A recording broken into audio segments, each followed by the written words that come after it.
That dude making beats already before the damn show start, man. He bullshit now already. What's good, everybody? Come on in, man. Come on in. Y'all know how we do it, man. We got to cut the food before the show starts. That's what we do. You got to have fun and love what you do. If you don't have fun doing it, it's gonna get bored after a while. And talking sports never get boring with me. But y'all just come on in, man. Chris, you know what to do. What's going on, y'all? It is Sunday. It's time to get it in, man. Some more news coming out. And honestly, man, this was the prequel. This is the night before. You know, it's like the night before you have the first day of school. And it's like the legal tampering period is almost upon us, you know. It starts tomorrow. So we're here to talk about a few things, a couple of quarterbacks who are right now, you know, flashing across the Falcons radar, at least rumor-wise. So at the end of the day, we're going to get into it, y'all. What's good, everybody? Chat. What's happening? Got to get into the chat. No doubt, man. No doubt. Let's get into the chat, man. King ATL supporter was good, man. Christian Falcon said, God is good all the time, my brother. RB said, we see this regime. Is it going to be any different? They're actually considering this is a travesty. This is ridiculous.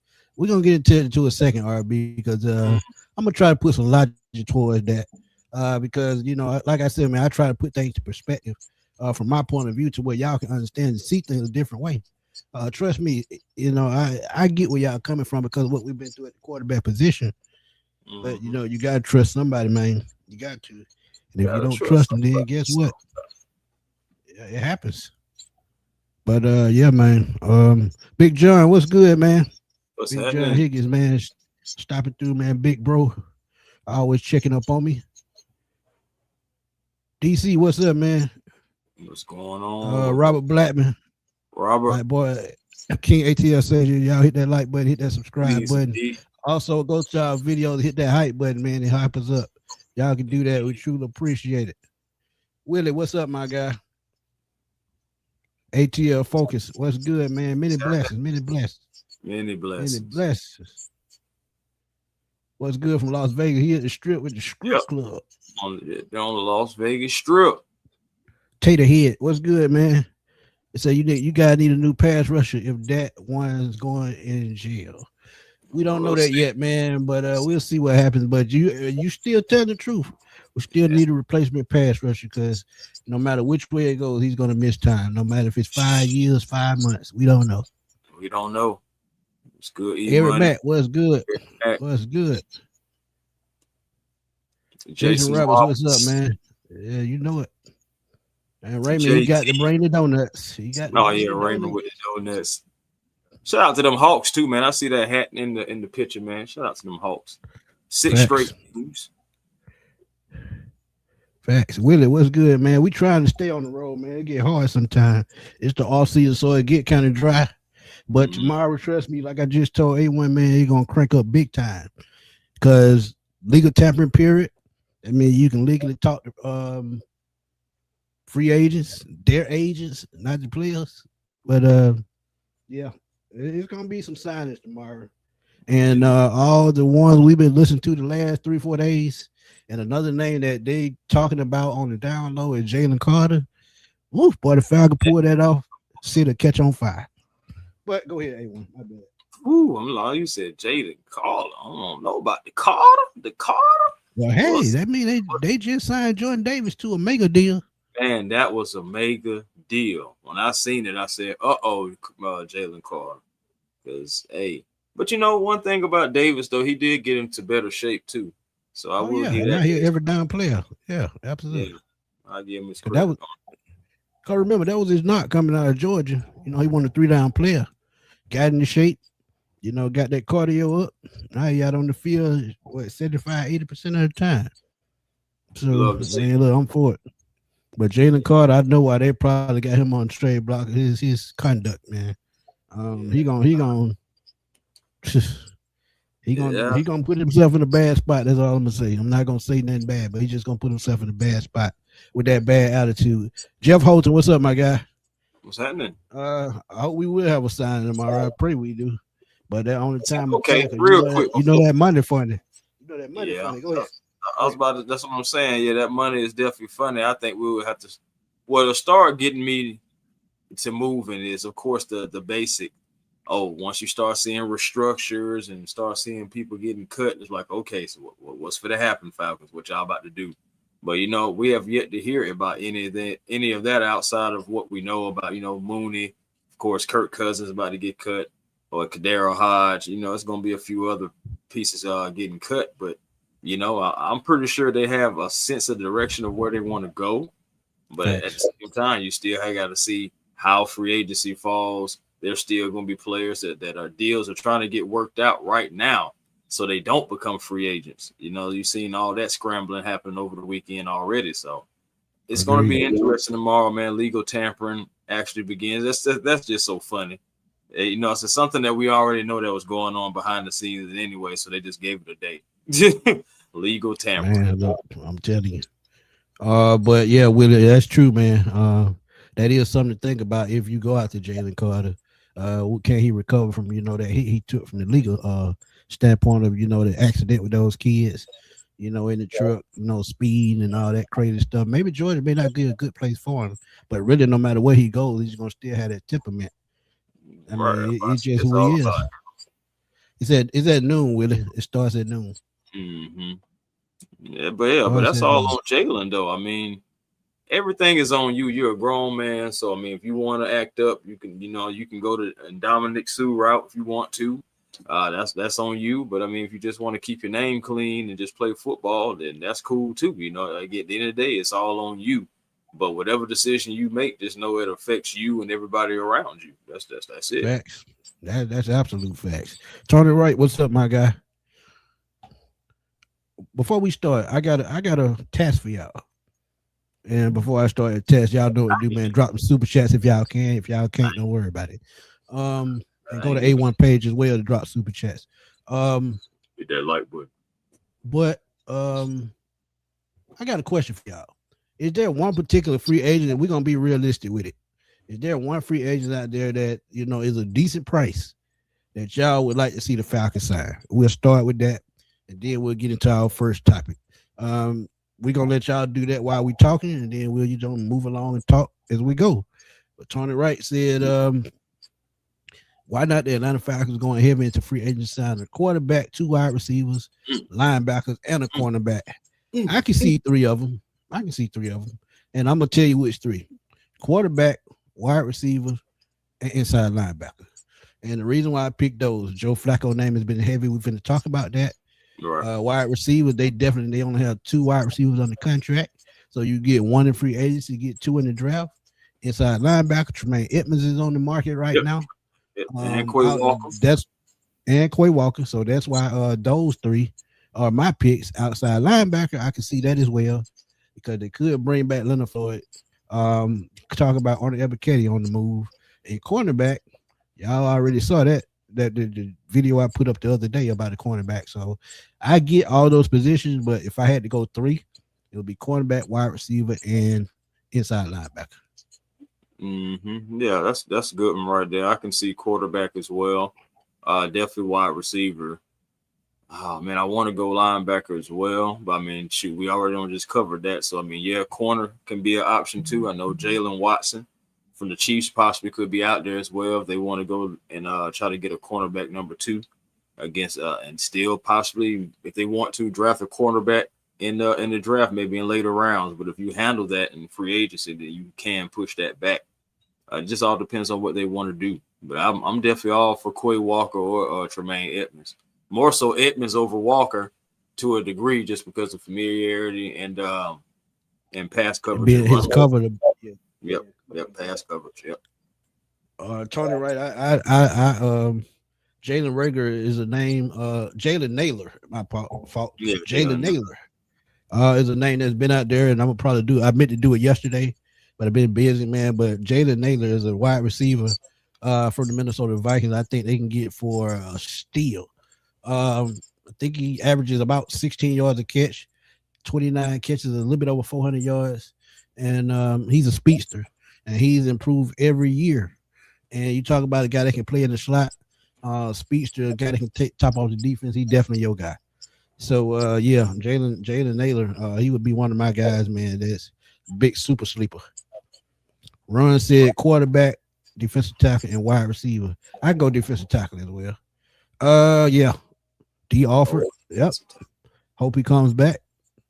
John Franklin Meyer, that's one of my guys. I did a draft profile on him. Mo, you can go check it out if you want to.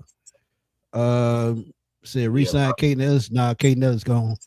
He pretty much said it. Yeah, the general manager pretty much said, they in so many words, they're gonna go young at the position. In so many words. I feel like we can get a quarterback. Go ahead. My bad. Go ahead. I'm still saying if you want to, you can go ahead and try to go after Romeo Doubs, man, and have another physical receiver. Stay being a tough, at least on the outside or receiver side, because you got Drake, and then you would also have another tough receiver and Romeo Doubs. Of course, the biggest question is his health, those concussions. He's had a couple in the past 2 seasons, so that definitely is some caution right there. So Facts. Tate said he like Jonathan Allen. Jonathan Allen, I think, is on the back end of his career. Now he could come in as a rotational guy if he comes at the right price. But if he comes in and wants 10, 12 million, you can't do it. I would love that because I know he did in Washington, but he's had injuries the last 3 years. And like I said, he's on the back end. But again, as a rotational piece, I think he can come in and help. Dan said Jalen Naylor can have for $5 million. Well, Dan will make that a little bit sweet. It's actually about 4.2 million. So you get him for 3 years, a little bit over 12 million. That's a steal. Hey man, I can go for that though. I can definitely go for that. We need one of them steals, actually.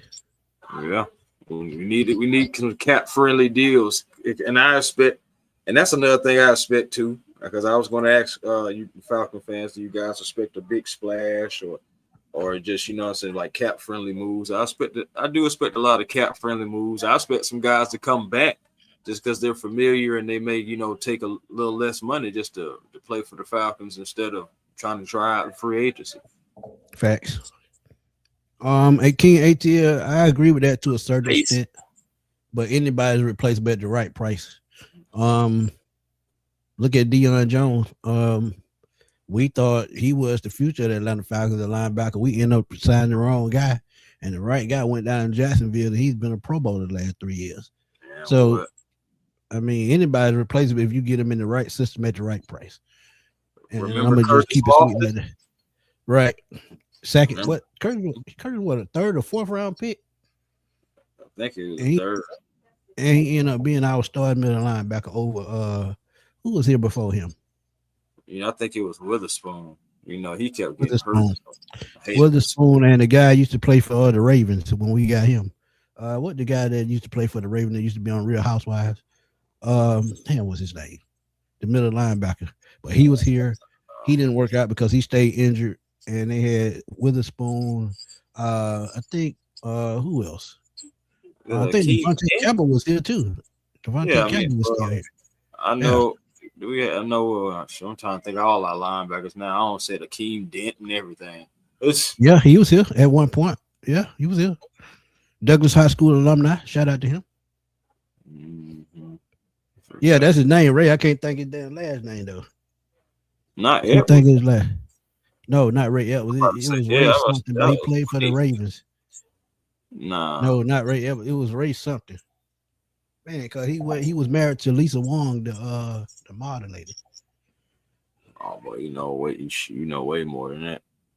Jerome Malone for special teams and rotational outside linebacker. You could. I can see that. It's doable because he'll be cheap. And two, he share the same birthday as I do. So shout out to D'Angelo. Couple cap friendly moves. That's what I'm saying. 6'7". Ed Hartwell, that's his name. Ed Hartwell. Thank you, team. Thank you. Yeah. That's his name, man. That's his name. Ed Hartwell. How could I not know that, boy? He always had something going on. Give you a hand for that. Yeah. let's get into one this first quarterback situation. We still gonna be answering them questions though too. Miss Drill, what's good? Hey, what's happening, Miss Drea? But Let's see. So we're gonna get into this first one, the quarterback. oh, And Flacco. here's something that we came across on Twitter. And it kind of caught my attention because I would not think Joe would want to go back to Cincinnati knowing that he's probably just going to be a backup. But you got to think, I'm going to try to break this down as simple as possible. But you see, a veteran quarterback, Joe Flacco, who will be a free agent Monday, wants an opportunity to at least compete for a starting job. But if he's a backup, sources say, and that's the key word, if he doesn't, if he knows he's not going to be a starter, you got to guarantee him he has a chance to compete for a starting spot. But say if he's a backup, Flacco will strongly consider a return to Cincinnati, where he filled in for Joe Burrow last fall and made his first Pro Bowl. Yep. So he made a Pro Bowl as a backup, but not as a starter. That lets you know he's getting better with time. But this is what concerns me about this whole tweet.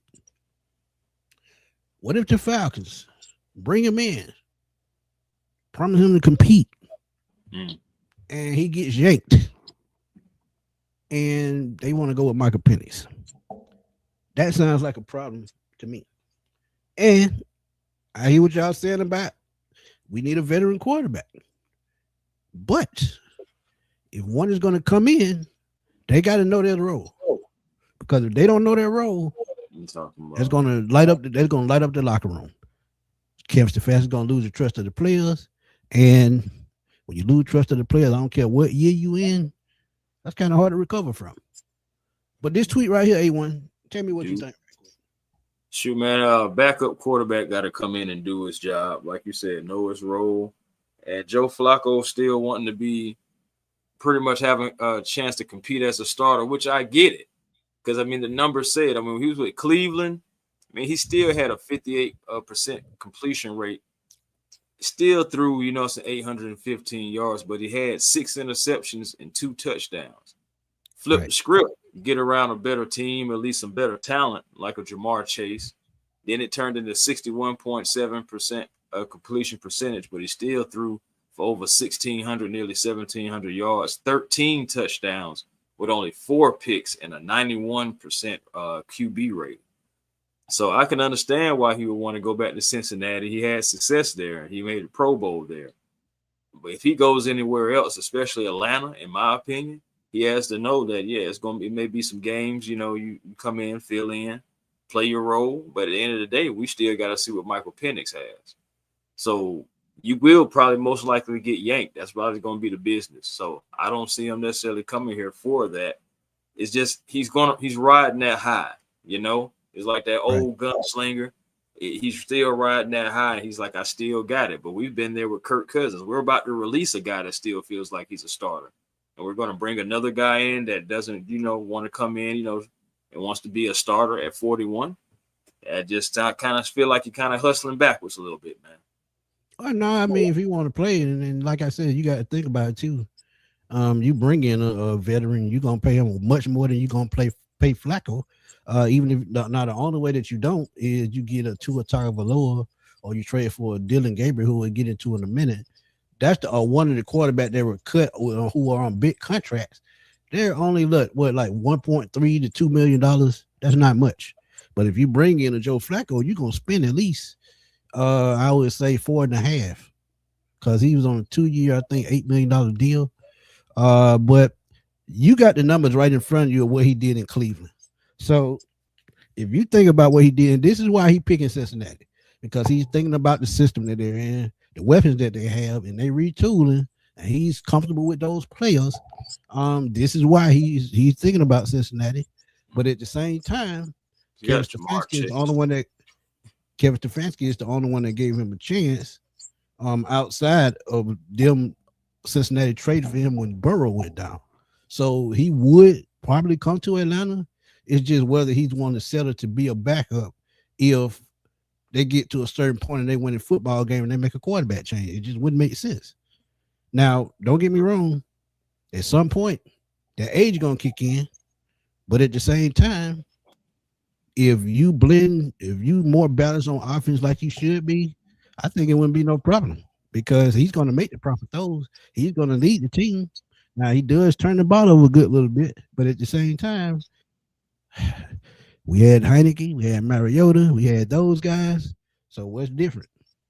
He's more of a proven veteran, and that's something we hadn't had. So, I mean, hey, Definitely a proven veteran. Again, he still has Jamar Chase up there. Joe Burrow is subject to get hurt. I mean, Joe Burrow, I feel the same way I feel about Jordan Love. At the end of the day, those guys, they're great quarterbacks. I mean, Burrow is better than Love, but at the end of the day, they still have iffy health histories, you know what I'm saying, rather their availability. Will Joe Burrow stay healthy their entire season? Who knows? But if he doesn't, but guess what? Joe Flacco, if he doesn't, can come right in and blend right back in, throwing the ball to Jamar Chase and T. Higgins. You know, and then, or he can come down here and, you know, so to have Bijan Robinson, Drake London, possibly Kyle Pitts as well. And I mean, still, you know, he's going to have weapons to throw to. It's just for how long? Facts. Tell me how long you're going to be the quarterback. Because, again, I just feel like regardless of what guy comes in here, he's going to have to understand that eventually the Falcons are going to see what Michael Penix has. Unless we're, like, undefeated. Like, you know what I'm saying? If we're, like, 6-0, it's got to be something like that. It's got to be something that's outweighing the talent and the mystery of Michael Penix. It's got to be something. Like, I'm talking about record-breaking. And to add to your point, it's got to be to where the coaches and the doctors are on agreement is to when he can come back. He can't just say, hey, I'm ready. Let's do this thing. The doctors got to clear him.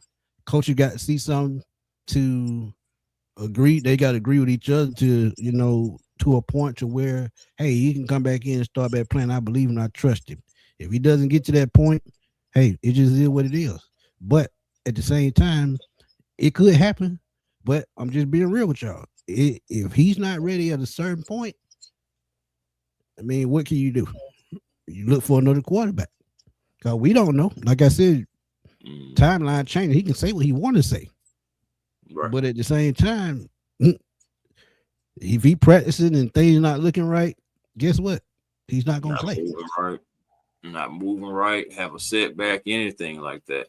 Right. So don't get me wrong, y'all. Like, I mean, I do feel like it's important to get a quarterback in here. But I also, in the same breath, feel like it is very important to you, not only your future, but to your skill players that you have, and you're still going to have to pay, and eventually people want to start getting to the playoffs, etc. You still got to see what you got in your young quarterback, because if you don't do that, you just kick the can down the road, it may get into a situation to where it gets really ugly for the Falcons. They may end up with no quarterback. Who knows? And so you got in the same spot again, right? Right, bro. You need to find out what Michael Penix is. Well, at least we see potential. We know that some things need some fine tuning. Now, if he can get that fine tuning, you know, it's an off of this injury, you know, so we're going to be looking back on this and be like, hey, man, we just had to see. But if he doesn't perform, guess what? We'll still look back on this and be like, well, we still had to see. Yeah. Dick said he's not going to start for Cincinnati. He know that. He has a better chance of starting here. He would choose here first because he know the Falcons might not like Penix. I think the reason why he wants to go back to Cincinnati is because he knows his injury situation with Joe Burrow. And like I said, he's comfortable with that team. And another thing, he knows it's a free paycheck. He's not going to have to work much. That's probably why he want to go back there. So if he is called in for a start or two, he already knows the offense. He's comfortable with the coaches. He knows the schemes. He can lead the team. So as a veteran, that's what you dream of. Going to a team as a free agent that you know the coaches, the staff, the players, and know that they got your back at all times. That's all. I just feel like bro gonna get yanked eventually. I mean Eric, that's with the media. The media give him that pass all the time. Yeah, I don't know. When the player get the pass, it's usually the media. Tay said, I wish there was a way to trade for James. It is, but you probably don't want to give a fourth round pick for him. Heck no. and I think his contract is more than Flacco, if I'm not mistaken. Yeah, Dre said I was in on Flacco, but I do not want another Kurt situation. I'm just saying, hey, Uh, I agree with that 100%. yeah, But the reason why I don't think you have a Kurt situation is because he's not making that Kurt money. The reason why Kurt was trying to cause problems, he was thinking about those incentives in his contract. He still had incentives in his contract. If he didn't reach it, he wasn't gonna get paid. So when you getting he paid still had the what 30, guarantees 40 million regardless. dollars? Yeah, yeah, He still had plenty of guarantees regardless. I mean, he's still right. getting paid. When he's gonna be off the team, he's still gonna be getting paid. So regardless, I can care less about that. But I feel Miss Dre is saying she's just talking about like an older quarterback, still trying to see if he got it, still trying to give it another year and another year and another year, and you can't ever see what your young talent is like. Right. That's the It just thing. like it's just like when you gonna be able to move out the way so we can let some young talent get through here, dog. That sometimes that's just hard to that's just hard to see sometimes because and I always wanted to know this, and y'all can follow along in the chat. Did Desmond Ritter even get a fair chance at another Falcons quarterback? That's something that I want to know what y'all think. Because I don't think Arthur Smith knew how to use him. He just didn't fit Arthur Smith's system. And to me, I don't even really know how they drafted him. He didn't fit the system. He can run. He had a decent arm, and he had accuracy issues. And again, that goes back to coaching and working in the film room and things of that nature. So did he get a fair chance? You can say 50-50. Yes and no. Because look, the quarterback was in and out the lineup. You had Heineke, you had Mariota, you had Ritter. I mean, you just had all kind of quarterbacks. So when you inconsistent at quarterback, these type things happen. And this is the type thing we need to get away from. Man, we got to get some kind of consistency because at the end of the day, man, I don't want our skilled players to could be contracts coming up and then they start having like when I can't even say buyer's remorse, but they just be feeling like, hey man, I'm not winning here, you know. Facts.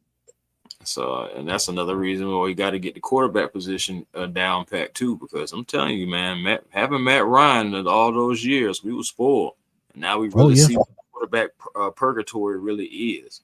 Even with bringing in Kirk Cousins, he still didn't fully even complete the job. I'm not saying he didn't try to go out and accomplish the task, but it still just didn't work.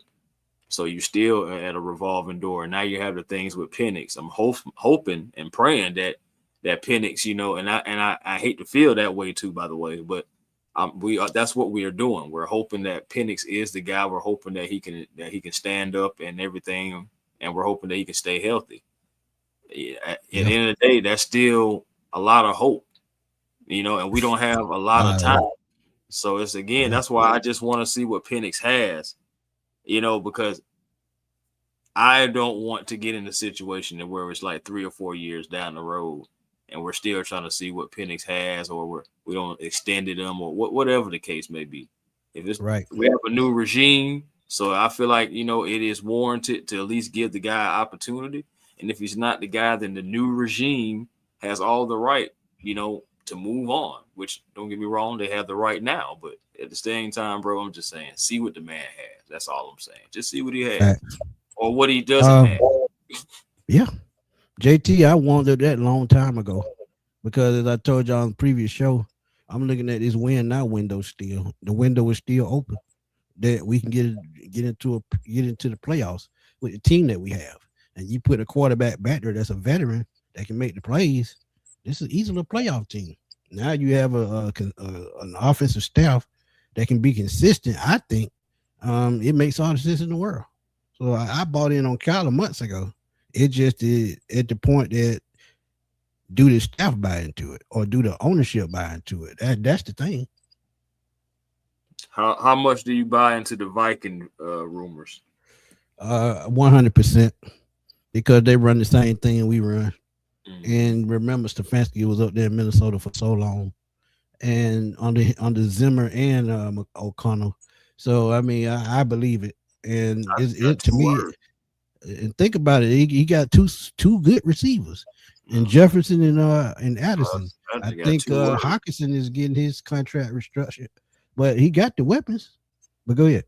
No, I would just had 2 words: Justin Jefferson. Yeah. I'm telling you, man, like receivers and names do matter. If I can possibly throw the ball to Justin Jefferson, I'm probably going to go that route. Especially if all they need is really like a quarterback and some fine tuning in other positions. You can definitely see that. Like, guys look at who they can possibly play with and be like, hey, that situation is open. I can go up here and possibly play with this guy. You know, it's a top receiver in the league. Not saying, I'm not saying that Drake is not a top receiver in the league, but he's not Justin Jefferson. Right. An athletic freak. That's what we're talking about. Trucker Mike said we had to get this because we was an organization can't keep wasting another year of prime Bijan, prime Drake, or Kyle. That's what we saying, man. Win now, still there. So you got to take advantage of it. And the best way to do that is bring in a veteran quarterback until that young guy is ready. And we'll know after this year, whether y'all like it or not, we're going to know if Michael Penny's ready. We're going to know. I like it. That's what I want to see. Yeah. Chase said if the owner of the Falcons didn't reside in Atlanta, Russell Wilson would be a good pick too. But I doubt he would want to come here due to the future situation. I ain't got nothing to do with that, man. I don't think that man worried about that. I don't think he worried about that. Sure, I just don't think he's going to Atlanta, to be honest with you. Yeah, point blank. Kendrick, what's up, man? Drill said he had confidence issues. Who would that be? You talking about Penix or who we talking about? Yeah, let us know who you're talking about that one. You want to know something funny, though? We talking about Michael Penix and talking about getting rid of him and all that stuff like that, right? Like a lot of people like are out on him because of the injury, right? It is so funny that really, technically, this is supposed to be Michael Penix's first year. Yeah, it's supposed to be, but since things didn't work out with Kurt, that was the plan. Yeah, but that shoulder got hurt. He didn't disclose it. He waited till we was out of the playoff race. Then his ass said something because he knew he would have got pulled. And again, he wouldn't have got those incentives. Yeah, I mean, this is the year to see what Penix has because 2027 draft class is deeper than the 24 draft class. Absolutely. You got about a handful of quarterbacks in next year's draft that can be starters. That's what I'm saying. Like, you need to see what you got. Because, again, this will be his 3rd year, and then you got a 4th year. Would you pick up his 5th year? Yes, he is a first-round talent. So you got to see what's going on, man. You got to start looking ahead, because, again, these years matter. You got, and even with Bijan, Drake. She said Ritter didn't have the confidence. Oh, Ritter, it was more than I feel like than that with Ritter, man. I just think, honestly, Ritter just didn't have the full mechanics along with the confidence. See, he didn't have confidence and mechanics. That was just a bad combination. Bad combination. Then on top of that, you look on the sideline and your coach look like he's ready to choke the mess out of you like Homer do Bart. Yeah, he used to give him some nasty looks. Shoot, we all did. Let's keep it real. After a while, like I know I stayed on the Ritter bandwagon as long as I possibly could. But I just couldn't do it. Like, I think it was after that London game, I just couldn't believe it. I was just like, bro, like, okay, bro. Gabriel, man, look, but Gabriel, let me tell you this, man. I don't think he's inaccurate to the point as being the most inaccurate quarterback. I just don't think the coaches work with him properly on footwork. When you talk about coaching happens in the film room, coaching happens on the practice field, and during NFL on Sundays. For you to develop and grow like you're supposed to, you're supposed to grow and develop every day of the week. Whether it's all 3 of those phases. If you don't do that, and the coach don't help you do that, guess what? It's gonna keep me in problems. So, I mean, and look, he put up decent numbers. He wasn't putting touchdowns on the board, but he was making the throws when he needed to make them sometime. I mean, like I said, if you look at the playbook between him and Kurt, it was just totally different. It looked like the playbook that they wanted to run was leaning more towards Kurt's playing style than it was Michael Penny's playing style. And of course, he was the coach as well. Right, right. Talking about Kirk Cousins. So, Ryan, what's up, man? What's happening, Ryan? What's good, man? Birdcage LLC, man. Y'all go check them out on YouTube. But yeah, man. When you have your back against the wall with the coaches, man, ain't nothing you can do. If they have a certain system that they trying to run and you don't fit that system, they gonna try their best to use you the best they can and try to put you in a position to succeed. But if you don't truly fit their system, ain't no way you can succeed. You just can't. Man, we're gonna definitely see, man. But speaking of systems, this next quarterback we're gonna talk about, he was in Kevin Stefanski system in Cleveland, and I talked about it before. And to be honest with y'all, I honestly don't have any problem with this because you trying to get younger at the position either way it go. You already have one left-handed quarterback here. You already have him who knows the system. He can also come in and work with Michael Penix, even though they pretty much the same age. Guess what? You can still bring them in. They can work together. Dillion Gabriel is who I'm talking about. And Sporting News is where I got this from. That the Atlanta Falcons are emerged as a possible landing spot while Cleveland weighs roster upgrades. And y'all got to understand, they really don't want to play Deshaun Watson. So Shedeur Sanders is going to be their starting quarterback again. And there have been rumors the last week and a half, 2 weeks, that they may draft a quarterback or sign one in free agency. So they don't know which way to go. They have a new coach. They have a new coaching staff. But it's the same thing. The front office is putting this team together instead of the coach. Todd Monken is 60 years old. First time being a head coach. Don't know how that's going to go. But at the same time, hey, what can you do? Whoop-de-doo. I was just about to say whoop-de-doo. Oh, man. Dillion Gabriel, I mean, yeah, the West Coast scheme fit. I understand the RPOs and play action rollouts, all that stuff can work. I mean, he was just there. Think about this, too. I mean, Dillion Gabriel in a dome environment, so you got the totally average different arm. Yeah, average arm strength. And so a controlled indoor climate will help him better. And he's got over 60. I remember over like 60 college game starts. Limited action. 7 touchdowns and 6 starts. I mean, he's been called a high IQ guy, etc.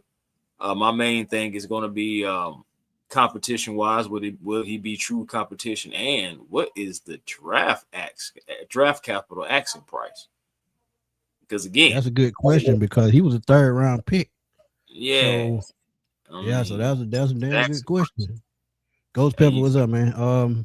Can't be trying to you can't. I'm about to say you can't be trying to just pull no high draft pick for a guy who's already a 3rd rounder to begin with, and who's a backup. But remember, Kenny Pickett was a 1st round pick, and he got traded for a 7th round pick.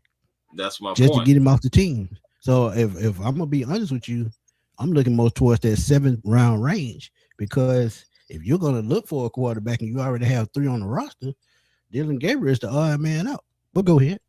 Yeah, indeed, he is the odd man out. It just again that's my biggest thing would be the asking price, and would he even really have a shot here in Atlanta as well? He's most likely going to be a backup. I think a primary backup, or what you could call QB 1B. That would be most of his role, just to be like a stable floor for the offense. He's going to have those high-end weapons as in Bijan Robinson, as in Drake London, Kyle Pitts. And those 2 guys, if you want that quarterback controversy between that, I mean, you may have to do it anyway. Yeah, who knows? Who knows, man? At the end of the day, that's the whole thing, because you just don't know what Michael Penix is. And that's a good and bad thing. I mean, you've seen sample sizes, and some people, are more high on Michael Penix than others, and I understand. But what's going to be Dillion Gabriel's role? What's going to be the draft capital asking price? Yeah. And again, Facts. he does not have as strong as an arm as Michael Penix as well, neither. So as far as like throwing the ball downfield, trying to get downfield targets, if you get Dillion Gabriel, you so more so need receivers who are specializing in the short and intermediate range, more so than guys who want to fly down the field. But I will give him credit, Chris. I give him his credit now. I watched him play in college at UCF, Oklahoma, and Oregon. And one thing that I did notice, kid had just an uncanny way to win football games. And if he had that uncanny way to win football games, just like Tua, when Tua was hot, Tua was putting up numbers. It was Tua with his inconsistency and not knowing how to read defenses. That's when he started to mess up. But like I said, we can talk about how tall he is, the size, the measurables, and all that. But at the end of the day, if he can win football games, I have no complaints. Willie, thank you for the donation, my brother. But one thing about it, when you have the coaches in place that you have, this is why Alex Van Pelt is important. This is why Eastland is important. This is why Stefanski is important. They can come together as a collective and help these quarterbacks. We didn't have that with the previous 4 or 5 quarterbacks we had. Arthur Smith tried to run everything by himself. Zach Robinson tried to run everything by himself, and it just backfired.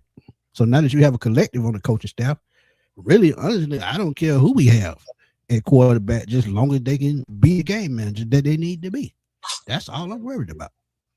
And think about this too. We also had coaches who were coaching out of position. We just had guys just in positions, but we got guys who are all former, offensive minds in some regard, so we have guys who are at least experienced with some young talent, talking about like Tommy Reese. He's more so of the right now. Thomas M. Strong, he's more so of the right now. And then you have a guy who has the most experience and working with veteran quarterbacks. And again, you had Aaron Rodgers have an MVP season with Alex Van Pelt, and you just had an MVP season from Matthew Stafford because he's coming from the Rams. Again, man, I'm just hopeful that we can get the best out of Michael Penix. And I'm at the point of it where I'll say it right now. If these guys can't get the best out of Michael Penix, then it probably is going to be time to move on, because I'm looking at the track record. I talk about this all the time, just even in coaching regardless. When I pull out the track record, when I pull your file, can I see like any sort of evidence of success? And I ain't going to lie, when I look at Van Pelt, I'm like, well, yeah. And you even had recent success with Drake May, and Drake May even gave you a shout out for it. So again, I want to see what Michael Penix has, because we got all these coaches around him. And if he's not the guy, then guess what? Let's go get a guy who these coaches can still put their hands on, a young guy possibly, and still be able to move forward. But you got to see what you got in your face now to see if you need to do that or not. It's just, that's all I'm saying. You got all these coaches. You got to at least let them see what's going on. Yeah, and we had a roster to win. But you got to see how everything comes together. And the quarterback is the key to that. Because if they can't move the ball up and down the field like they need to, just like the last 7-8 years, the defense going to get wore out by the end of the year. Everything going to fall apart. So, okay, so let me ask you this. Right now, present day, hypothetically speaking, Falcons trade a 7th rounder for Dillion Gabriel.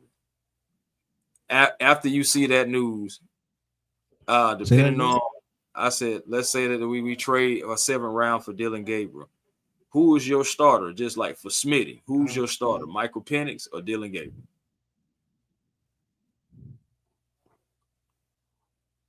It depends on if Michael Penix is ready or not. If they say he's the guy, he's the guy. But if he's not ready, Dillion Gabriel is going to be your guy. And they still have to bring another quarterback. Let's just say that third string guy. That's what I'm saying. That's what makes it all the sense. Because let's say we're saying that.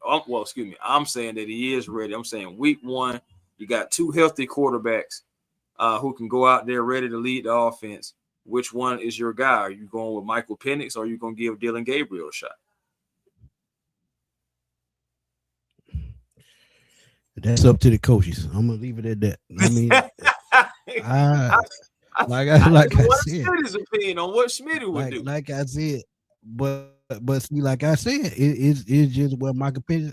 It just what my opinion is at that point. If he's to the point where, hey, I feel like we can, see where he's at. And one thing that they need to do, if he's ready by week 1, he's got to play at least 2 of those preseason games. He has to. Because if he can't play either one of those preseason games, he's not ready. It's going to be so interesting to see how. Like I said, you got to think about the mental aspect. No, I was about to say it's this new regime. But see, that's what I'm saying. Yeah, I agree. But you got to think about the mental aspect of the game. That's why I say he has to be back. He has to be back by training camp. He has to be ready to go for the preseason because the speed of the game, taking that first hit, getting confidence in that knee, all they got to come into play to be ready for week 1. That's what people don't understand. He's just not going to go out there week 1 and say, hey, I ain't got to play preseason. I ain't got to do training camp. I'll just be ready to go. I've been studying. I've been doing this. I've been doing that. But the physical aspect of the game remains the same, bro. If you're not ready from the physical aspect of the game, you're not ready. You already know. I've already said the things like there's nothing like a player who has reckless intent and pure malice on his mind when he's coming at you to really see what you got. All that training camp stuff and that red shirt or yellow shirt and that pity pat, all that stuff, it's friendly fire, and at the end of the day, like it's not real fire. So when you have a guy that's getting paid to get you on the ground, that's when you're able to really see what you got. And you can get some of that in preseason because you got some guys that's trying to make the team. So heck yeah, they're trying to get you on the ground because that's tape for them either to be on that team or somewhere else in the NFL. So the reality of it is, how is this new regime going to handle preseason? Because we don't know them yet when it comes to that. We don't know them yet when it comes to training camp, OTAs, all that stuff like that. We're about to find all this out. Yeah, Tayar, he said he'd take Sam Howell. I would too, man. I absolutely would. I actually like Sam coming out of North Carolina. But he's another short quarterback. I think he's about 5'11" too. He's not big, but he has a big cannon for an arm. He can make plays. I'd say Gabriel was better than Penny. I'm just stating the obvious. If he's not ready, he's not ready. Let's be real, y'all. He got to be ready to go week 1 to be ready to go right then and now. He's got to be ready for training camp, and he's got to play in the preseason. He's got to knock that rust off. I know it's only been 9 months, but at the same time, you got to knock that mental rust off. But I had took all that away. I said, man, you got you got to knock that mental rust off. Yeah. Hey, man, that's one thing about it too, man. Yeah, man. Let's see how it's gonna be mentally too. Let's listen to let's get what they had to say, right? And then we'll keep it going. Oh, I forgot all about them. Yeah, what they say. Let's see. We've been saying. All right, boy. What we've been saying pretty much right. Said Cleveland ultimately stops Gabriel. The Falcons could present a larger trade partner. Former Browns coach Kevin Stefanski now leads Atlanta and previously oversaw Cleveland's that decision to select Gabriel in the 3rd round of last year's draft. That familiarity could make the Falcons comfortable with acquiring him for a modest return. One possibility mentioned around the league involves a day 3 selection, potentially a 5th or 6th round pick. We don't have a 5th round pick, so that's out. Although Gabriel's rookie season did not deliver standout numbers, he performed within expectation for a developmental backup. 10 appearances, 937 yards, 7 touchdowns, 2 interceptions, nearly 60% passing, and 1-5-6 starts, which I still think is a collective as that coaching staff sucks. Just keep it real with y'all. Yeah. But to finish it off, I'm going to finish it right here. It said Kirk Cousins' situation remains unsettled for the organization, which we know he's going to get cut now on March 11th, which is later this week. So Joe Flacco been mentioned as a potential option. We just talked about that. Gabriel could represent a younger alternative if Atlanta decides to pursue a trade instead. So, with that little excerpt right there, man, I agree with them 100%. So, I mean, we'll just see how it works out, man. But I'm just telling y'all, Y'all got to be open to whatever the possibility of what the Falcons staff do. That's all we saying. Just be open to whatever change that they decide to make. And it may not be Gabriel. I agree with that. It might be. It might not be. But you got to be open to whoever the choice is going to be, whether it's Flacco, whether it's somebody else in the league. You just got to be open to anything because we don't really have a quarterback on the roster outside of Michael Penix. So you got to be open to anything. And like I told y'all, you got to remember, too, we paying 4 quarterbacks. So you're not going to go to get a big market guy that's $20-30 million. You got a certain price range. Mm-hmm. I'm just saying, brother. End of the day, our boy Clint in the building, man. He gonna join us too tonight, man. So y'all stay tuned for that. Draft Dome, man. Go check him out on YouTube. Putting out great videos, and you check him out on YouTube. I think it's still the Draft Dome, right, Clint? Yeah. So yeah, he's still doing his thing, man. Still doing his thing. Shout out to him. I think I reeled him up to start the channel. I think I reeled him up. Shoot, man. I know what else you reeled him up. It said that Dillion Gabriel graphic triggered me. Hey, nah, I get it, man. Hey, at the end of the day, I'm still on that same boat. I'm still on that same boat about what I had said before, though, Smitty. I'm about to say Ian Anderson. Lord have mercy. Let Cunningham never be anything like Ian Anderson. But yeah, Ian Cunningham, he might his draft picks though, bro. I'm telling you, like, he's not gonna mortgage the future to save the now. So do you think that he will find another quarterback that somebody cuts to bring in? I feel like if he bring in Flacco, he will. I think if I feel like quarterbacks that have been cut like that, I feel like he's calling those type of phone lines. I don't necessarily think that he necessarily wants to trade any draft capital. He's already upset that we only have 5 picks. If he trades any one of those, I mean, it's going to be 4. Yeah, I just don't see him decreasing. That's why, like, some of these quarterbacks that we talk about, it is rumors, and it's our job to talk about the rumors as well, even no matter how we feel about them personally. It's just rumors. That's all it is. It's just rumors. Right. But I mean, but it's always going to be a topic because Michael Penix is hurt. But yeah, Michael Penix is hurt, and we don't know about him. Right. We just and we told y'all that months ago. Davis Mills from Texans. Yeah, Davis Mills is another good one. Berto threw that out about 2 months ago. I actually like that one. Yeah, I actually like that. He's in a West Coast style offense too. Strong on quarterback, very smart, and I think he could do the job. And I'm gonna be real with y'all. You talk about trade for Gabriel. I think he'll trade for Tyson Bagent before he trades for Dillion Gabriel. This is just the rumor that they going with. That's why we're talking about it. It don't have nothing about what we think about. We just going with the article. They just going with the news. Just having fun, something to talk about, man. Y'all got to relax. Y'all got to relax. Ms. Drill said he'll bring in Franks as a bridge. Ms. Drill, if he bring in Felipe Franks, the Mercedes-Benz stage be empty every single Sunday. I'm talking about every single Sunday. You better believe it. It's already hard going in there sometimes already. I'm like, you definitely gonna be, man, get out. No, can't do that one. They said I'm looking at Tyrod Taylor, Sam Howell, Zach Wilson, and Flacco. All are unrestricted free agents. Hey, man. Agreed. I like Sam Howell. I said it again. He a little undersized, but I like Sam Howell myself. Zach Wilson, good backup, decent backup. Tyrod Taylor, veteran in this league, good backup. So, I mean, we don't know who they going to bring in. It could be anybody. And we'll know soon. Because when that legal temper period start, yeah, it is. Oh, my God. It is, man. Oh, these QBs are so depressing. They're in a really bad spot. Yes, we're in a terrible spot. That's the thing where we're saying that's why it's so important to try to see what you got in your young guy, Michael Penix.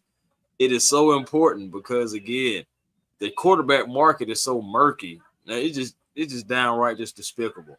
A lot of these guys are going to journeymen. A lot of these guys are castaways, throwaways, whatever you want to call them. But at the end of the day, and the thing about it, okay, I'll humor you guys. If Michael Penix is not the guy, remember, it's going to be some of these same guys in this same circle next year, in the same cycle next year. Yep. Some of them may not even play this year and may be in this cycle again to try to see about quarterback work next year. Then you're going to have some quarterbacks that's coming out. You may have to be looking and drafting one of them. And you still may need a backup because who's to say Michael Penix wants to stay if you draft another quarterback? Who's to say he wants to be a part of that? Exactly. So you just don't know where it can go. You just don't know where it can go, man. That's what we try to do, man. We try to look through things through two, three lenses for y'all, man. When we pull the article up to talk about it, it's what they think. We just giving our opinion on it. It could be anybody that they bring in. And like I said, the quarterback from Chicago will probably get traded for before Dillion Gabriel will. But they feel like Dillion is the best fit because he's worked with Stefanski before. And when you think about it, go ahead. No, I was just about to say, when you think about it, it's really like easy news. It's just like, okay, well, I'm gonna connect this dot, put him here. And you think about it, that's where when coaches leave one team and go to another, you don't think that those type of connections always get put. We do it ourselves, put the connections together. Okay, what coaches work with, what quarterbacks work with who was in college at the same time, so maybe they had some luck back then. All those connections are what people are doing. So now the easy connection is, well, Dillion Gabriel played for Kevin Stefanski. Let's link him to the Falcons. So same thing with Flacco. And I give y'all hypothetical, and it ain't even nothing real. Imagine if Justin Jefferson became a free agent and he can come play with Kevin Stefanski with a decent quarterback. Don't you think he would do it? Man. If he knew he had a Bijan Robinson on the same team and they could afford it, don't you think he would do it? That's all I'm saying. Madrill said, for real, my head just spinning at this point. I mean, we ain't trying to make you sick, Madrill, but I mean, we just being real. We just being logical. Dan said the chemistry of Flacco with Chase and Higgins, etc. in Cincinnati could transition to London, Pitts, and our new wide receiver too beautifully. You said you wanted a game manager. That's what I'm saying. Flacco could be that game manager. He might not be 25, 26 no more, but the older he's gotten, it seems like he figured out a little bit more how to unlock a little bit more of his talent. His arm might not be as strong as it used to be, but he can still make the throw that he needs to make. And he can win football games. He showed that. But again, he believes he is just like Kirk Cousins. I still got something left in the tank, and I can possibly be a starter. If I can be a starter, I'll move on. If not, I'm gonna stay here with Jamar Chase and T. Higgins and Joe Burrow. Right. And his toe. Exactly, Oak man. This is exactly what we're saying. That's why Zach got the job in Tampa, because of Baker Mayfield. They work together in Los Angeles. Same exact thing. All in who you know. All in who you know. It's almost just like the industry, man. You just say, man, I know this person, relationships, boom, boom, boom. And that's why, like, a lot of times you'll have like some of the same coaches getting recycled and revolving around, just going around the league, going from place to place to place to place. Because like they have that relationship, they have that familiarity with somebody, and and somebody in the building say, hey, look, you can hire such and such. I worked with him back in 10, 15, maybe 5 years, whoever the case may be. And it's just, he said, Gabriel said that gets I mean, it's just the reality. It's just the reality of what a lot of teams do, what a lot of leagues do. Let's not even just limit it to the teams. That's what a lot of leagues do. Facts. Tate said quarterback just need good coaching. Look at Geno, Darnold. Both had a career, but boost due to finally having good coaching.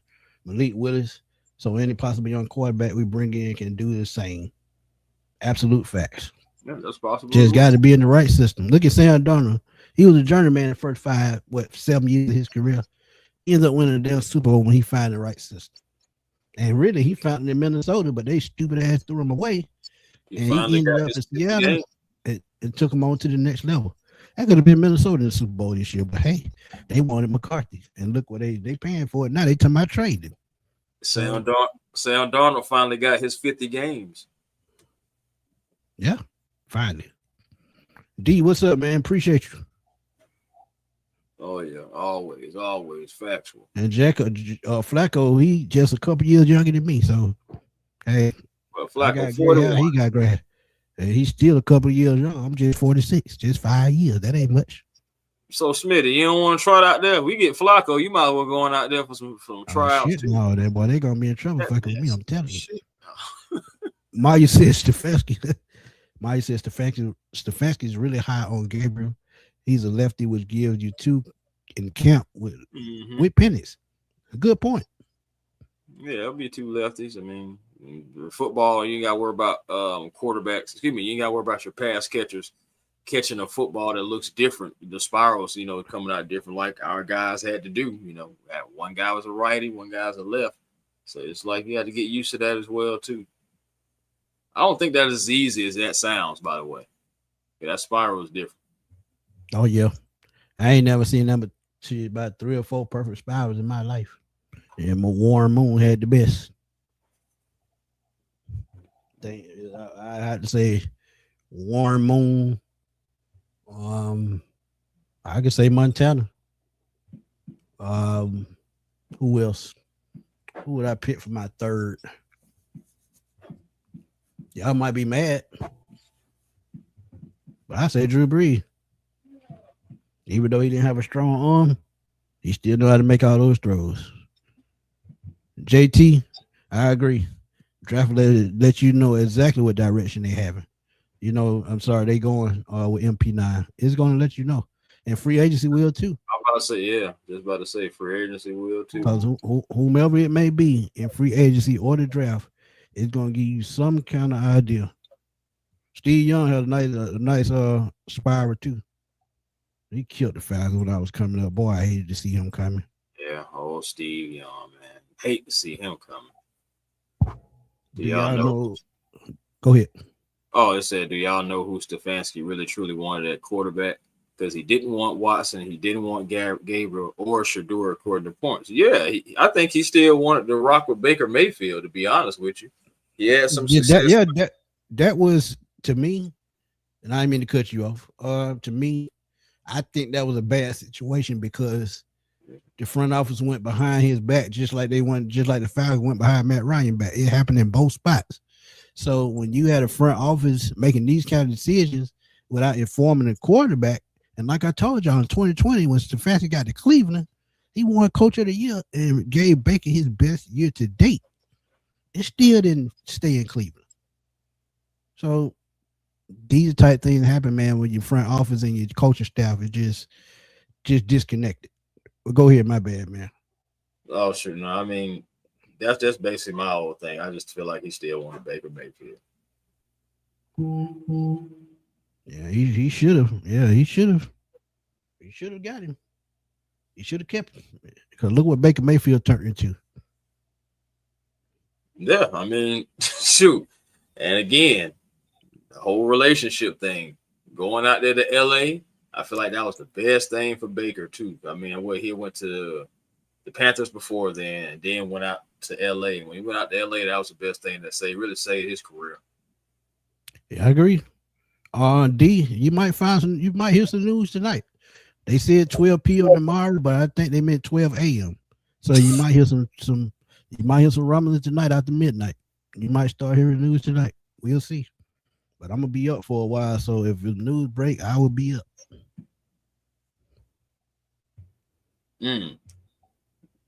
Oh, I just had got a text message from a guy. He was saying like he's not a Rams fan or anything. He was just saying he was reading the reports about what they were saying about Trent McDuffie, his new contract, and they were just saying holy overpay. Like, I mean, but can you really say that? He's one of the best corners in the league. But see, Chris, when you a top rated player in this league, you're gonna get that kind of money. Oh, you ain't gotta tell me. I just want people to know this is the type of money that's getting thrown around. And again, it goes back. He's a top rated corner, one of the best corners in the league. And the Rams, you already know how they get down anyway. If they feel like it's an asset, they're going to keep them. So here you go. $100 million guaranteed, 4 years, $124 million total. Yeah. Do we go after Njoku? That depends. If they trade Kyle Pitts, absolutely. Yeah, that's If about not, it. no. I think they go find another veteran tight end or they draft a tight end. And there's plenty of tight ends in this draft. They can come in and give you what Njoku or even Kyle Pitts giving you.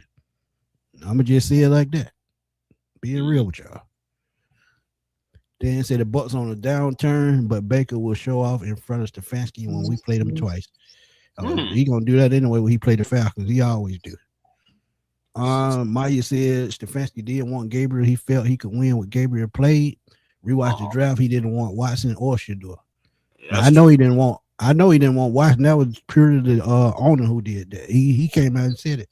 He felt like Watson was, the future of the team, and he felt like he can take them to the next level.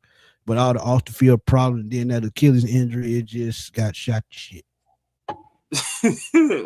That Shador situation was just funny because they leapfrogged the Eagles to draft Shador because the Eagles was about to draft Shador.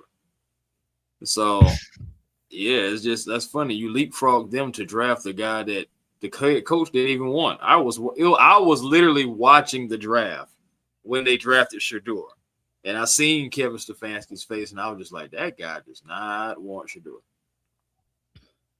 Yeah, boy, let me shut up. Tay said, what y'all think about adding Kobe Dean? Also, would it be possible, hypothetical, to have Walker, Dean, and Diablo at the field at once? If they run a 4-3, you can see all three of them, but I think they'll run more of a 4-2-5 or a dime defense. A bit nickel defense.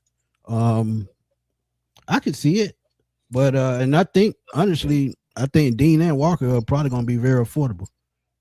But I could see it. I would like it. But, I mean, hey, we got to retool that position. But, again, we may go younger in the draft. Who knows?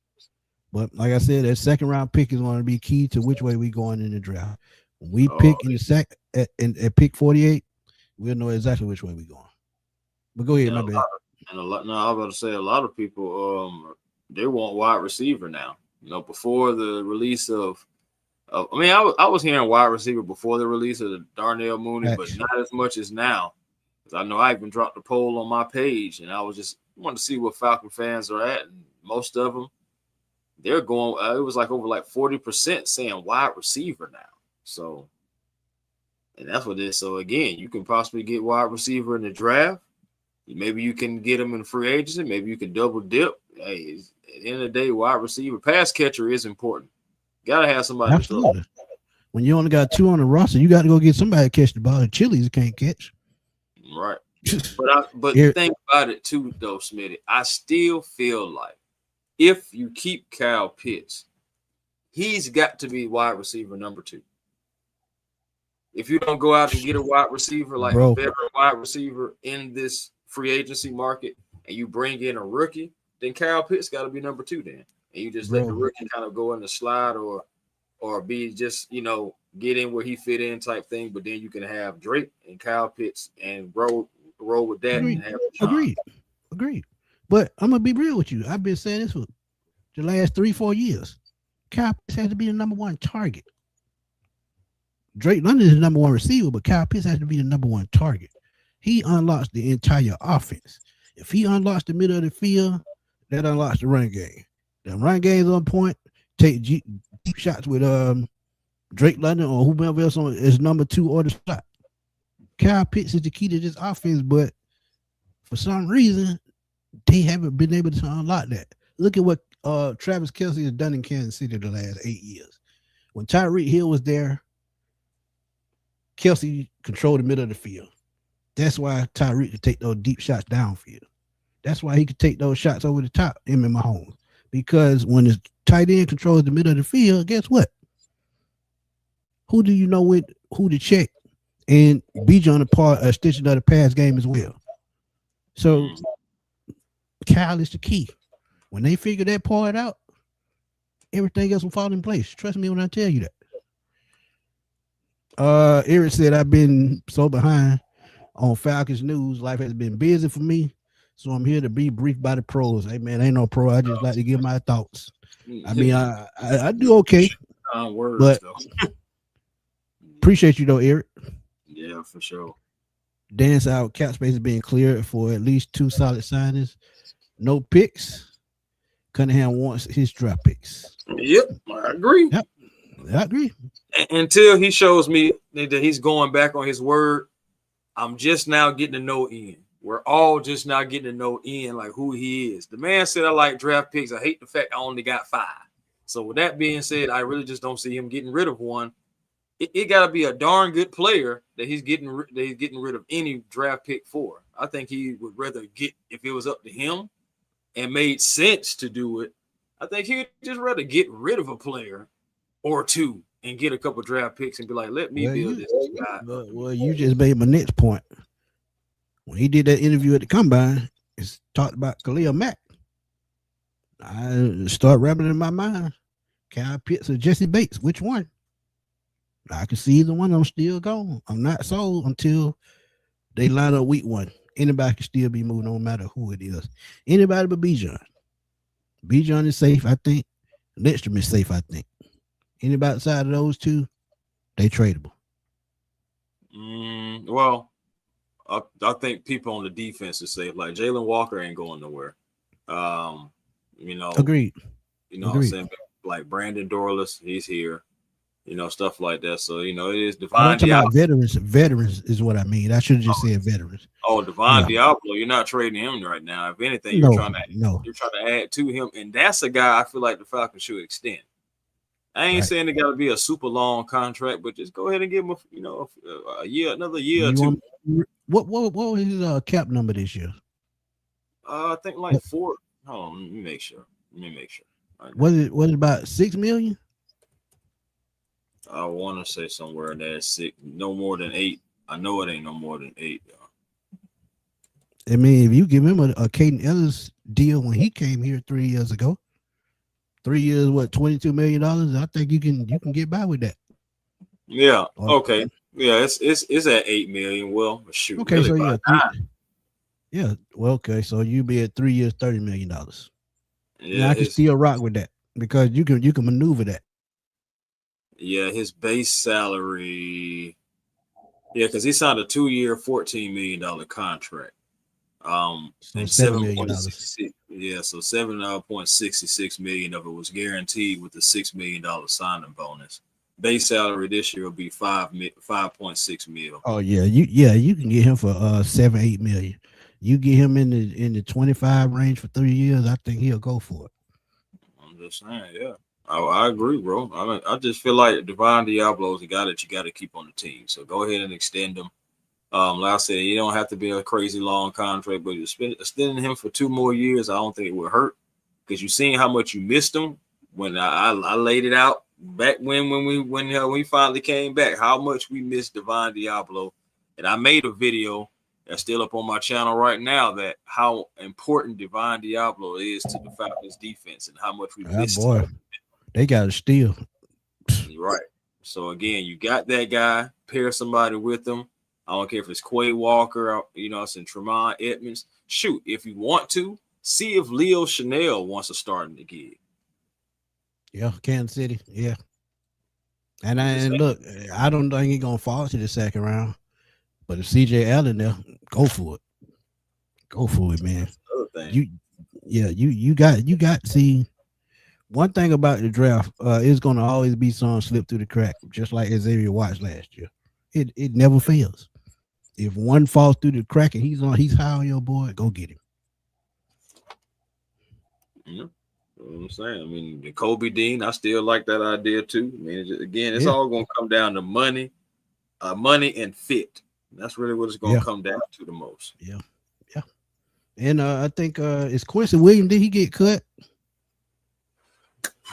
Quincy Williams. I ain't seen anything from the about Jets. That. I know his brother got traded to Dallas, but I think I saw some a couple of weeks ago that he could be a cap casualty because of his contract. Right. I see. Also, we hired a new guy for defensive quality control coach, former linebacker in college, Troy Crittenton. Yeah. So he gonna pass out. He gonna pass out the Gatorade. defensive quality control coach, man. Like I said, worked at Georgia State University on the defensive side of the ball. We hiring a lot of coaches, man. I'm gonna lie, we hiring a lot of coaches. So, but okay, all right. But my thing is this: have the Falcons really secretly been outlining their whole plan from the beginning? Absolutely. Because when coaches first start, they pretty much have a plan in place. Who they gonna hire, how they gonna run things. All they need is like they said at the press conference before they hire Ian Cunningham. When he gets there, they just start putting everything together. They got a plan. Every coach has a plan. They just have to have the right pieces and players. Okay, another example. You remember when Jeff Ulbrich did that press conference about 3 weeks ago, and he talked about not having to go out and scurry to find players when he can just pick players that he think can just come in and help his scheme because he has everything in place as the way he wants it. He said he never had that before. So having those players that fit and also being able to pull from a pool of players and also being able to have players that he trusts within the system. And you know, it's not always like, okay, who's next? It's like, okay, these guys can actually play within the system and be effective. And that's the most thing that you need the most. Right. You know, it was something. Hold on 1 second. I was about to pull this. You got it. Go ahead. Vincent said we need to keep Leonard Floyd. It will help our defense stay intact for at least another year. The only thing with that, Vincent, I think Leonard Floyd is going to be too much. If he comes down off that $10 million a year salary, brings it down about 7 or 8, I would say bring him back.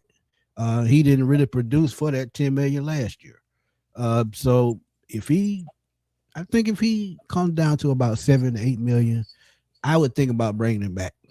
But at what he wants at 10 million, I don't see that anymore, especially when he's getting older too, and his production has been down the last couple of years.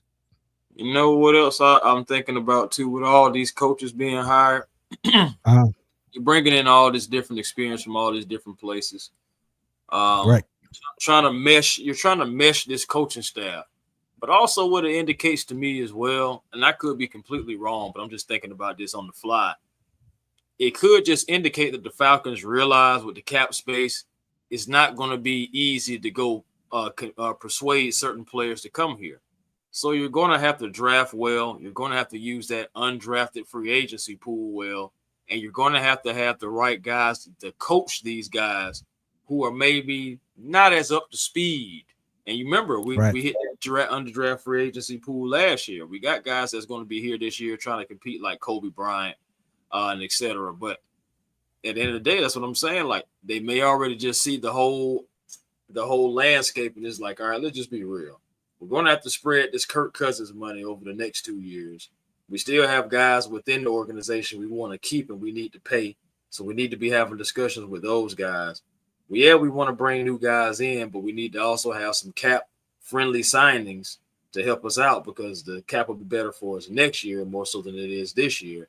Even with restructures and everything like that, you still can free up some space to go get some guys, but you're going to have to bring some young guys in here, some undrafted guys in here, some guys that maybe not as polished.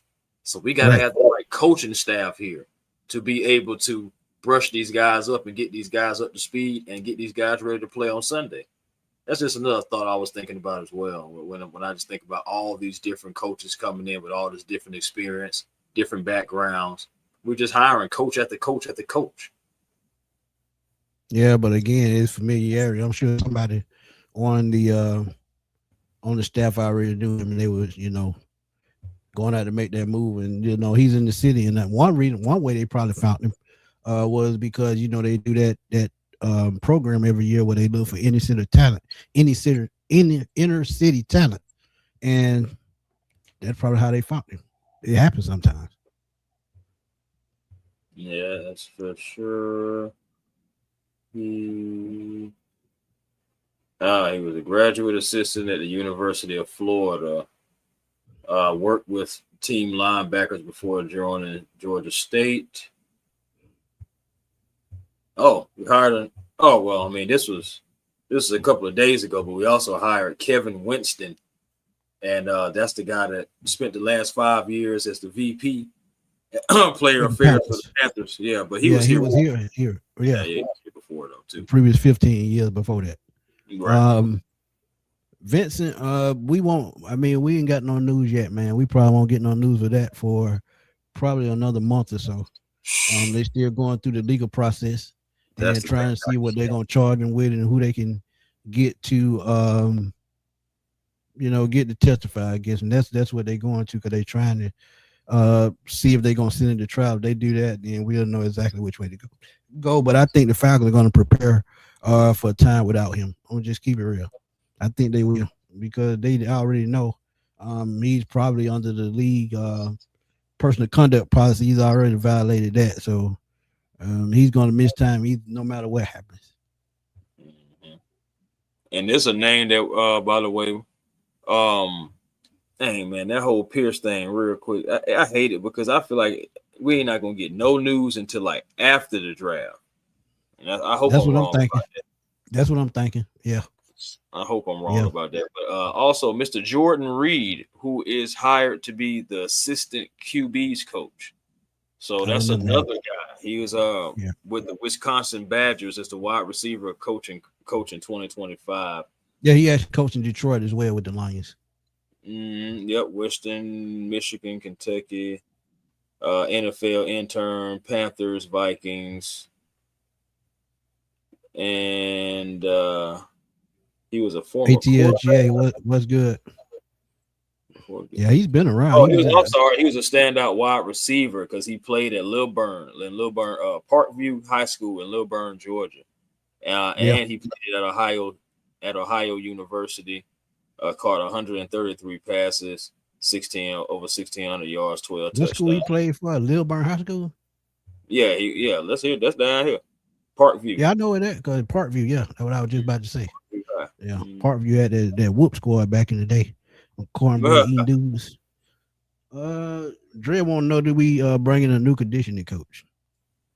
I did not see anything about a new conditioning coach. I've been seeing position coach here and coming in left and right here and there. Because even like, I didn't even see that we had brought in Barrett Rude. He's going to be a linebackers. Yeah, he's going to stay. He's staying. You know what I'm saying? Yeah, staying. Yeah, of course. Yeah. That's Jeff guy. ATLGA, what's up, my guy? Tay said, another great show. I always look forward to these. Y'all have a good night. Hopefully tomorrow our phones get the buzzing. I think they will, Tay.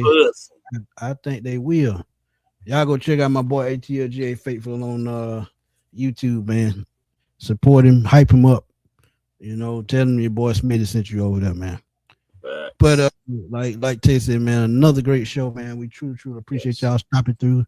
And as always, man, thank y'all for the donation. Thank y'all for y'all time. And Chris, you know what to do, man. Hey man, always find y'all peace, man. It's 9:30 at night. Hopefully y'all found y'all peace today, because positive energy always creates elevation.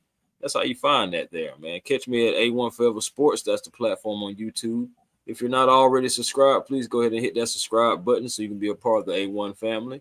That's all it takes. And also Hawks Digest as well. Same thing, man. Come over there and subscribe there. Hawks on a 6-game win streak. So it's becoming exciting times in Atlanta down the stretch. We'll see where we can climb up into, because we're only like 2 games, I believe, now out of the 6th spot. So we just got to keep on winning, man, and beat the teams we're supposed to beat, and just see where the chips fall toward the end of the season. Because about 17, I think, more games left. So yeah, 16 or 17. Yeah, I think like 17. So yeah. Mm-hmm. But man, they got a blessing, bro. They got a blessing because Kuminga, man. I mean, how many times do you see a team throw away a player like that, man? Just because they ego get the best of them, because that was all Steve Kerr. But go ahead, man. My bad. I just I mean, Steve Kerr. I mean, at the end of the day, man, I look at it like this. He inherited. I still believe he inherited the Warriors. I'm not saying that he's not a good coach. Oh, absolutely. Mark Jackson, of course. Let's be real. Yeah, he still won the championships. Regardless. I mean, he had the talent there for it. But some talent, man, can be so good that it feels like, you don't really have to coach that well. Just sit them out there with a decent scheme and just tell them go out there and have fun. especially when they got Durant, adding him with Clay and Steph and Draymond and all that. And then they had a bench too, so it just was crazy. But oh no, no, yeah, but two, think about it. And that's why he retiring this year, because he know that shit finna fall all the way apart. He ain't stupid. You think he gonna retire? Oh yeah, he already said it. Oh well, shoot, man. Hey, at the end of the day, man, gotta be some new blood out there. But at the end of the day, I'm just happy that Kuminga's here. He only played 3 games, so my thing is the Hawks still been taking care of business even without Kuminga. But yeah, man, Hawks Digest. Make sure y'all catch us over there. Twitter, A1 Forever. Instagram, A1 Forever. And the real A1 Forever on TikTok, man. You know, God bless all y'all. We really do appreciate y'all every time y'all come through. And yeah, man, we're going to get ready for work. At least I know I am. I got it tomorrow. And hey, man, just again, I always thank y'all. No doubt. No doubt, D, man. Anytime, my brother. Miss Drea, be blessed, y'all. Absolutely. Thank you for the donation. Truly appreciate you. What I was going find me on Twitter at fatboyslam_21, man. As I tell y'all all the time, I'm gonna try to keep y'all updated as to what's going on in the NFL, because I keep telling y'all tomorrow gonna be busy, man. It's gonna be super busy. But find me on Smitty Sports Machine as I keep y'all updated on the latest news around the NFL, not only with the Falcons, but whatever break. I'm gonna try to break it in shorts, because shorts is what's working right now. And look, y'all might see me tomorrow sometime around noon if news started breaking, because if the Falcons make a move, I'm gonna jump on live, and A1 just gonna talk outside the truck. So